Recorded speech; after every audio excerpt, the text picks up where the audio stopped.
जय हिंद साथियों। आज के इस छोटे से सेशन में आप सभी का बहुत बहुत स्वागत कर रहा हूं। मैं विवेक अग्रवाल। और दोस्तों, अभी एक बहुत ज़रूरी बात मैं आपके लिए आज लेकर आया हूं इस सेशन में। यहां बात हो रही है एमपी टेट वर्ग 2 चयन परीक्षा के बारे में, आखिरी 3 दिनों में। और गणित के स्पेशल में आपसे बात करने जा रहा हूं कि पेपर अटेम्प्ट करने का बेहतरीन प्लान क्या हो सकता है। हमारे सभी एस्पिरेंट्स ने भरपूर तैयारी कर ली है। सबसे ज़्यादा बड़ा बदलाव कहीं ना कहीं मैथ्स के सिलेबस में देखा गया, क्योंकि मैथ्स सिर्फ मैथ्स नहीं रहा। अब वो सिर्फ परसेंटेज, रेशो और टाइम एंड वर्क तक सीमित ना होकर पूरा 11वीं 12वीं का मैथ्स भी आपने देखा, बहुत सारा कुछ ऐड हुआ। साइंस पूरा ऐड हो गया, पूरा फिजिक्स ऐड हो गया, पूरा केमिस्ट्री ऐड हो गया। तो साथियों, इतनी कम समय में आपने सभी ने, मैं उम्मीद करता हूं कि ज़बरदस्त तरीके से तैयारी करी होगी और जितना अपनी अपनी क्षमताओं के अनुसार बहुत सारा कुछ पढ़ लिया होगा। अब लास्ट 3 में घबराहट ये होती है, कई क्वेश्चन आते हैं, तो आज हम वही सारे क्वेश्चन एड्रेस करेंगे कि क्या क्या एक एस्पिरेंट के दिमाग में लास्ट के 2-3 दिन में या 10 दिनों में एक दिमाग में बहुत सारी बातें रहती हैं। और मैं प्रयास करूंगा कि कम से कम समय में सीधा मुद्दे पर आकर आपको सारे प्रश्नों का आंसर दे सकूं। संभावित यह है दोस्तों कि आपको पता है कि 26 अप्रैल की सेकंड शिफ्ट से आपका पेपर शुरू हो रहा है। सेंटर लगभग आपको पता लगी गए होंगे, सिटी। तो आप सभी अपनी सिटी कमेंट करके बताइए। इंदौर में कितने लोगों का पेपर है वो बताइए, और कहां कहां किस किस का सेंटर है थोड़ा सा हमें कमेंट बॉक्स में जरूर बताइएगा। 28 तारीख की पहली शिफ्ट तक, 26 की सेकंड शिफ्ट में, 27 अप्रैल को और 28 की पहली शिफ्ट में आपका पेपर होगा। तो यहां पर मैथ्स के बारे में देखिए, आपको पता है कि 100 क्वेश्चन का आपका पेपर का स्ट्रक्चर है दोस्तों। और अब बच्चों के दिमाग में डाउट क्या है, हमारे एस्पिरेंट्स के दिमाग में डाउट क्या है कि सर कितने अटेम्प्ट एक सेफ अटेम्प्ट की कैटेगरी में आएंगे। सर साइंस का क्या करें जो फिजिक्स और केमिस्ट्री है। दूसरी बात, लोगों को लग रहा होगा सर किस टॉपिक से कितने प्रश्न आएंगे, सही है, ये दिमाग में आता है। सर पेपर का लेवल कैसा होगा, ये दिमाग में आता है। सर मॉक टेस्ट अब लगाने चाहिए कि नहीं लगाने चाहिए, ये माइंड में आता है। नया पढ़ें, कुछ लोगों का कुछ छूट गया होगा, नया पढ़ें कि ना पढ़ें, ये दिमाग में आता है। और पेपर अटेम्प्ट करते टाइम क्या स्मार्ट अप्रोच होनी चाहिए, किन किन छोटी छोटी बातों से नंबर कट भी सकते हैं और आप जीत भी सकते हो, सिली मिस्टेक्स को कम कर सकते हो, वो भी मैं आपसे डिस्कस करने जा रहा हूं, क्योंकि मैं खुद एग्जाम्स निकाल चुका हूं इतने सारे। दूसरी बात यह है कि पिछले 6-7 साल में कई सारे स्टूडेंट्स और कई सारे पेपर्स का एनालिसिस करने के बाद जिस निचोड़ पर मैं पहुंचा हूं वो आपसे साझा करूंगा। और रिवीजन करने की 3 दिन की स्मार्ट अप्रोच क्या होना चाहिए, और साथियों रेस्ट करना चाहिए कि नहीं, कि हम पढ़ते ही रहें दिन रात एक करके और सिलेबस छूट गया उसका क्या करें, और टाइम मैनेजमेंट कैसे होगा, प्लस एनसीईआरटी की बुक्स का क्या रोल है। तो इतने सारे मुद्दों पे आपसे चर्चा होने वाली है। तो दोस्तों सबसे पहले बात करते हैं कि सर कितना अटेम्प्ट सेफ स्कोर है। दोस्तों आप जानते हो कि फर्स्ट टाइम आपका नए सिलेबस के अकॉर्डिंग पेपर हो रहा है। और अगर हम हिंदी के पेपर की बात करें, क्योंकि हिंदी का पेपर हो चुका है और हिंदी के पेपर में लगभग एस्पिरेंट्स ने 80 to 85, बहुत सारे लोग जैसे बता रहे हैं कि एक स्कोर हुआ है, ठीक है। अब यहां पर आपको पता है बहुत अच्छे से कि ये जो आपका सिलेबस है उसमें मैथ्स तो है ही, जिसमें बहुत सारा है, और साइंस में आपके 2 चीजें आ गई हैं, एक आ गया फिजिक्स और एक आ गया केमिस्ट्री। तो साथियों अब कौन से सेक्शन से कितना वेटेज आएगा, तो वो हमें हिंदी का पेपर कहीं ना कहीं बता रहा है कि हिंदी के पेपर में ऐसा देखा गया कि लगभग हर यूनिट से बैलेंस्ड तरीके से ही, बहुत अच्छे तरीके से ही क्वेश्चन आए हैं। जैसे 20 यूनिट है तो मान के चलिए ऑन एन एवरेज 5-5, 6-6 क्वेश्चन आपसे पूछे गए। जितना मेरा मानना है, जितना मुझे लगता है कि उन्हें लगभग 55 to 60% आपसे मैथ से पूछेंगे वो, और बाकी का 55% से 40% तक लगभग शायद आपसे साइंस में पूछने की संभावना है, जैसा पैटर्न हमको हिंदी में दिखा है उसके आधार पे। तो कहीं ना कहीं अब ये साइंस आपके लिए अकेले के लिए नया नहीं है, सबके लिए नया है, तो चिंता करने की कोई बात नहीं है। सबका स्कोर अगर आप 70 क्रॉस कर देते हैं, 75 क्रॉस कर देते हैं, तो आप एक सेफ स्कोर की कैटेगरी में पहुंच जाएंगे। दूसरी बात, सर पेपर का लेवल कैसा आ रहा है, तो एक क्वेश्चन आपका डाउट क्लियर कर लीजिए कि हमें यहां पर ये क्लियर हो गया कि जो सेफ स्कोर है आपका वो 70-80 के बीच में अगर आप कर देते हो, अगर इस रेशो में पेपर आया तो एक डिसेंट स्कोर की कैटेगरी में आ जाओगे। दूसरी बात, अच्छी खबर ये है कि साथियों यहां पर हिंदी में जो पेपर का लेवल रहा, सर पेपर का स्तर क्या होगा, तो हम जो अभी पेपर हो रहे हैं उससे अंदाजा लग रहा है कि ना तो बहुत ही आसान पूछा है और ना भयंकर हार्ड क्वेश्चन पूछे गए हैं। कहीं ना कहीं एक इजी और मॉडरेट की कैटेगरी में आपका पेपर आ रहा है, मतलब बैलेंस्ड पेपर आ रहा है। इसका सीधा सा मतलब यह है कि हमारे साथियों एक बैलेंस्ड पेपर ही परफेक्ट पेपर की कैटेगरी में आता है। तो आपको एक बैलेंस तरीके से पेपर पूछा जा रहा है, मतलब सभी आप एक सेम पेज पर रहोगे। बहुत ईजी आ जाता है तो नॉर्मलाइजेशन में दिक्कत आती है। अगर मॉडरेट स्तर तक का पेपर आएगा तो आप अच्छी तरीके से अपना टैलेंट दिखा सकते हो। ठीक है, तो पेपर का एक लेवल देख लिया। दोस्तों एक बहुत ज़रूरी गलती जो हमारे बच्चे कर देंगे, अभी स्टूडेंट्स करेंगे, एस्पिरेंट्स करेंगे, mock test. Sir mock test लगाएं कि ना लगाएं लास्ट के 3 दिन? दोस्तों मॉक टेस्ट लास्ट के 1 हफ्ते में कभी भी नहीं लगाए जा सकते हैं। इस पेपर में भी ध्यान रखिए और आगे भी ध्यान रखिएगा, क्योंकि अगर गलती से एक मॉक टेस्ट में आपका नंबर कम आ गया तो स्ट्रेस के सिवा और कुछ भी नहीं मिलने वाला है। इस समय हमारे एस्पिरेंट्स को ये मानना है कि पेपर में जो आएगा वो मैंने नहीं पढ़ा, मैंने जो पढ़ा है वही पेपर में आएगा, क्योंकि पेपर में विश्वास और कॉन्फिडेंस की बहुत ज्यादा आवश्यकता है। तो साथियों बिल्कुल ऐसा रिस्क ना लें, आप बिल्कुल मॉक टेस्ट को अपने दिमाग से हटा दीजिए। जितने मॉक टेस्ट लगाने थे आपने लगा लिए। किसी नए मॉक टेस्ट को, किसी कोचिंग के, किसी भी प्रकार के कोई भी नोट्स आपके पास हो, एक भी मॉक टेस्ट लगाने का समय अब नहीं है। अब समय है सिर्फ रिवीजन का। तो अगला सवाल यहीं से जुड़ेगा कि सर नया पढ़ें कि नहीं पढ़ें, बहुत कुछ छूटा हुआ है, वंडर ऑफ साइंस छूटा हुआ है, ये छूटा हुआ है, वो छूटा हुआ है। मेरे भाई जितना पढ़ लिया उतना काफ़ी है। नया पढ़ने के चक्कर में पुराना जो आता है उसको रिवीजन नहीं करोगे तो वो दिमाग से निकलने की संभावना है। अगर कोई बहुत ही छोटा टॉपिक है और जो आपका पहले पढ़ा हुआ है और आपको थोड़े बहुत उसके क्वेश्चन लगाने हैं, तो एक काम करो, आप 5-5, 10-10 क्वेश्चन की आप प्रैक्टिस कर लीजिए। एक एक कंसेप्ट पे 2-2 सवाल लगा लिए, एक एक कंसेप्ट पे 2-2 सवाल लगा लिए। ऐसा नहीं कि उसमें पीएचडी करने बैठ जाओ आप, अब उसका टाइम बिल्कुल नहीं है। अगर कोई टॉपिक छूटा है तो उसके जितने भी कॉन्सेप्ट हैं आप एनसीईआरटी या कोई भी सोर्स उठाइए और 2-2 सवाल लगा लीजिए, बस। इससे ज़्यादा नहीं करना है। बहुत ज़्यादा नया नहीं पढ़ा जाता है लास्ट के 3 दिन, इस बात को ध्यान में रखिए। अपने पढ़े हुए पे विश्वास रखिए, उन्हीं नोट्स को रिवाइज करना है, कुछ भी नया पढ़ने की ज़रूरत नहीं है। सर अब उसके बाद हम जानना चाहते हैं कि साइंस का क्या करें, वंडर ऑफ साइंस का। तो मेरे साथियों साइंस में आपने जैसे एनसीईआरटी का सहारा लिया होगा या आपने किसी कोचिंग के नोट्स पढ़े होंगे या किताबें पढ़ी होंगी। आप आईआईटी की तैयारी नहीं कर रहे हो, हमेशा ध्यान रखिए।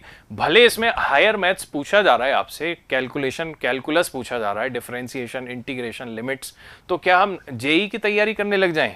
नहीं साथियों, आपको अननेसेसरी बहुत हार्ड क्वेश्चन के पीछे भागने की कोई ज़रूरत नहीं है। हिंदी से बात स्पष्ट हो जाती है कि अगर आपने ठीक तरीके से कंसेप्ट स्ट्रॉन्ग रखे होंगे तो आप क्वेश्चन बढ़िया से अटेम्प्ट करके आओगे पेपर में। तो अननेसेसरी जो जेई के वीडियोस देख रहे हैं, आईआईटी के वीडियोस देख रहे हैं, भाई बंद कर दीजिए, मत समय खराब कीजिए। जो आपने पढ़ा है, जो आपकी एनसीईआरटीज वगैरह में लिखा हुआ है, आरडी शर्मा ले लो, हाईजेस्ट, उन किताबों से ही पढ़िए। एनसीईआरटी में फैक्चुअल डेटा भी होता है, कंसेप्ट जो सीधा फैक्चुअल फैक्ट लिखे होते हैं ना, वो फैक्ट भी कई बार आते हैं। तो सिर्फ एनसीईआरटी को घुमाइए जल्दी जल्दी और अपने नोट्सों को घुमाइए जो भी आपने शॉर्ट नोट्स बना रखे हैं। ठीक है साथियों, अब सर किस टॉपिक से कितने आएंगे? तो हिंदी के पेपर से पता लग रहा है कि लगभग हर टॉपिक से सवाल पूछे जा रहे हैं और बैलेंस्ड पूछे जा रहे हैं। ऐसा नहीं कि एक टॉपिक से 20 सवाल आ गए, अभी तक तो ऐसा ही हो रहा है। तो आपकी भी संभावना है कि लगभग इक्वल डिस्ट्रीब्यूशन किया जाएगा। अच्छा पेपर बन रहा है इस बार। अब यहां पर सर रिवीजन की स्मार्ट अप्रोच क्या होनी चाहिए? तो रिवीजन की स्मार्ट अप्रोच पे दोस्तों आइए थोड़ा सा डिस्कस करते हैं कि हम सर रिवाइज कैसे करें। तो माय डियर एस्पिरेंट्स, आपने जो भी आपने नोट्स बनाए होंगे, देखिए गणित की, साइंस को तो आप क्या करिए, थ्योरी पढ़ लीजिए, सही है। फटाफट से थ्योरी में जो आपने नोट्स बनाए उनको रीड करते चलो। लेकिन माय डियर एस्पिरेंट्स, मैथ्स में ऐसी गलती मत कीजिएगा। मैथ्स के क्वेश्चन सिर्फ रीड करने से नहीं होते हैं। एक तो आपको रोज क्या रिवाइज करने हैं, फॉर्मूले रिवाइज करने। जितने भी फॉर्मूले हैं जल्दी जल्दी एक पेज पे लिख लीजिए, आप एक पूरी कॉपी में आगे जल्दी जल्दी फॉर्मूले लिख लीजिए। नहीं लिखे हैं तो जो भी इंपॉर्टेंट फॉर्मूले हैं, फॉर्मूले आपको रोज रिवाइज करने हैं, तीनों दिन लिख के रिवाइज करना है, क्योंकि गणित में हाथ रुक जाता है लिखते लिखते। दूसरी बात मेरे भाई, आपको कैसे रिवाइज करना है कि जो भी कॉन्सेप्ट है, सपोज करिए आप कोऑर्डिनेट ज्योमेट्री पढ़ रहे हैं या प्रोबेबिलिटी पढ़ रहे हैं, तो उसमें 10 कंसेप्ट है मान लीजिए, तो हर कंसेप्ट के आपको एक एक दो दो प्रश्न लगाना है ताकि आपके कॉन्सेप्ट रिवाइज होते रहें। ठीक है, ऐसे रोटेशन घुमाना है आपको, और ज़्यादा नया कठिन कुछ भी पढ़ने की ज़रूरत नहीं है। अगर हमारे कुछ एस्पिरेंट्स ने कुछ अच्छे अच्छे क्वेश्चन के नोट्स बनाए हो, उनको सेव किया हो, तो उनको रिवाइज कर लीजिए। थ्योरी जैसे, कथा जैसे मत पढ़ना, थोड़ा सा पेन चलाइएगा कॉपी में, क्योंकि पेपर में आपका हाथ चलते रहना चाहिए, गणित में हाथ नहीं रुकना चाहिए मेरे भाई। वेक्टर कैलकुलस भी है आपके में, सही है, सदिश अदिश सारी बातें हैं, इसको आप ओरली रिवाइज कर सकते हो, ठीक है। तो ये आपको रिवीजन का स्मार्ट तरीका रखना है कि सिर्फ फॉर्मूला, कॉन्सेप्ट और कुछ अच्छे क्वेश्चन जो आपने पढ़े थे, पूरा एक तरफ से पोथी पत्र लेके मत बैठ जाइएगा।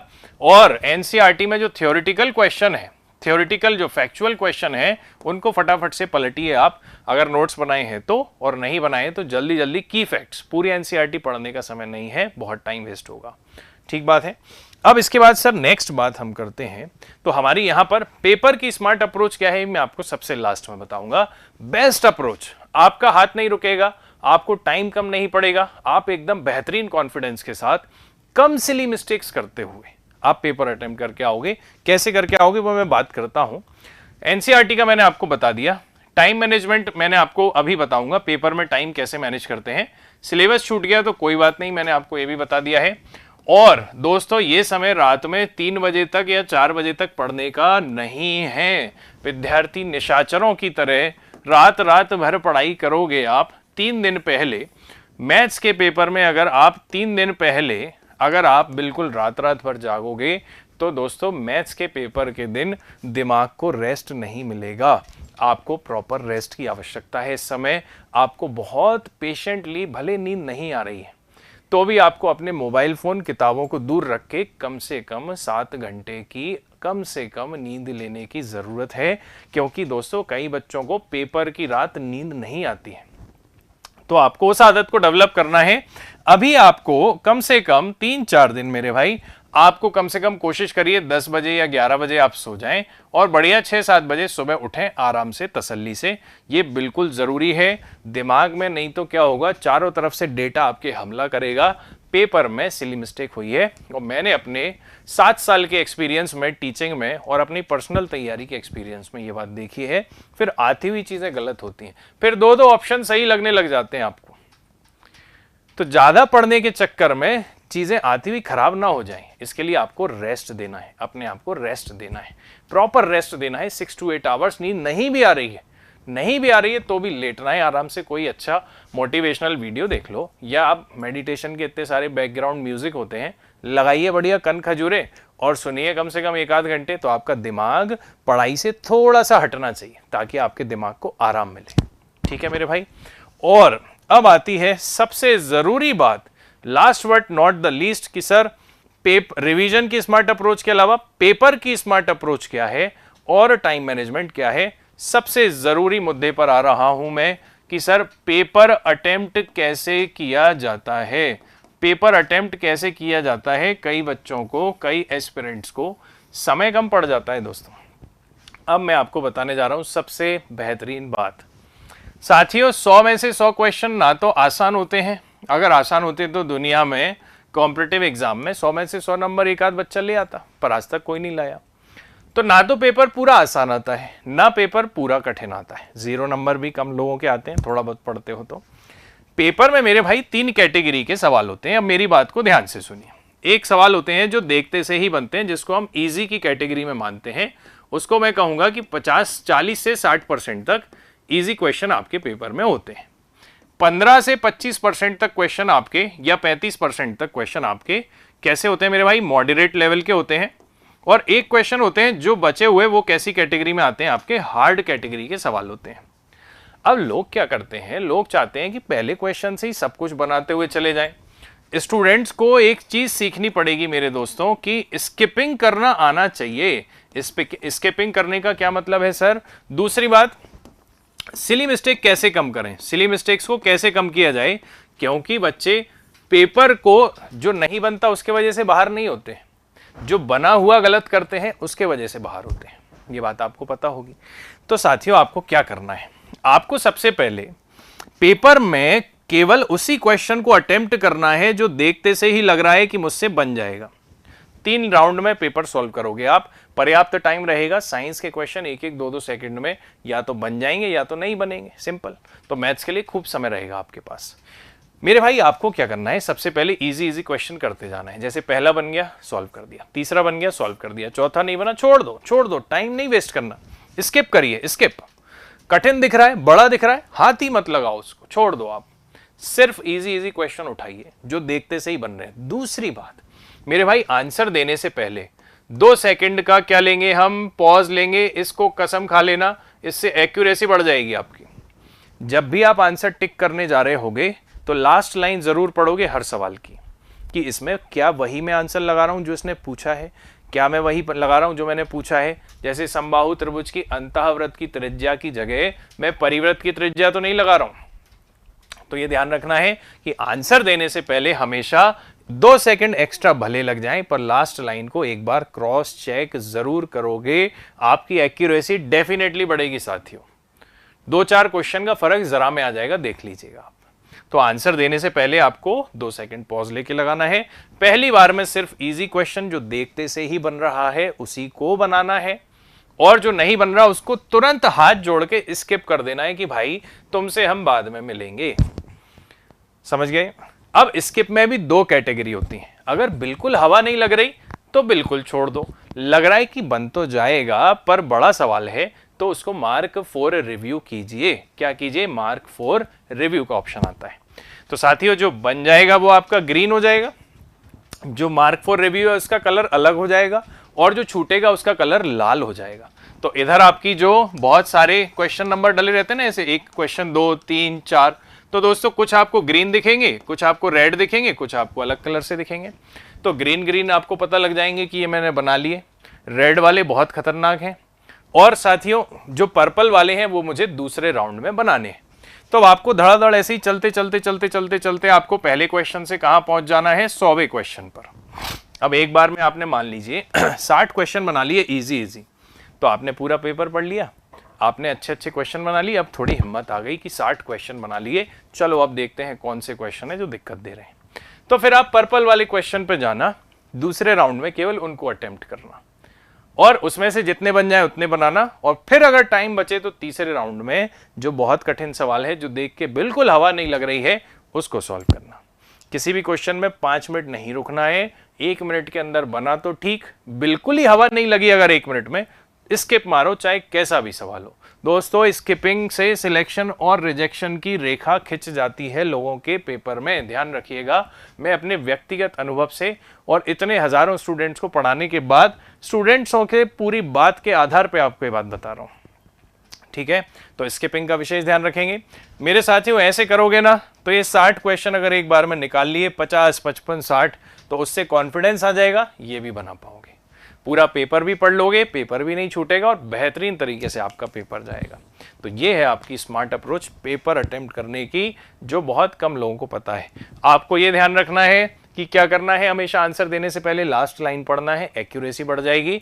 स्किपिंग का विशेष ध्यान रखिएगा, लड़ना नहीं है सवाल से, ईगो नहीं दिखाना है। सवाल बड़ा आदमी है और हम हैं मेरे भाई छोटे आदमी, ठीक है?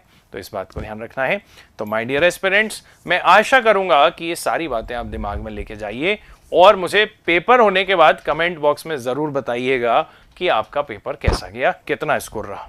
ठीक है साथियों, तो आज के सेशन में इतना ही। मेरी बहुत बहुत शुभकामनाएं आपको पूरी टीम की तरफ से, और ऑल द वेरी बेस्ट, पूरे जी जान से, पूरे पॉजिटिव एनर्जी से और पूरे मनोयोग से उस पेपर को दीजिएगा। ऑल द वेरी बेस्ट, मिलेंगे आपसे अगली वीडियो में। थैंक यू वेरी मच, आप सभी का दिन शुभ रहे।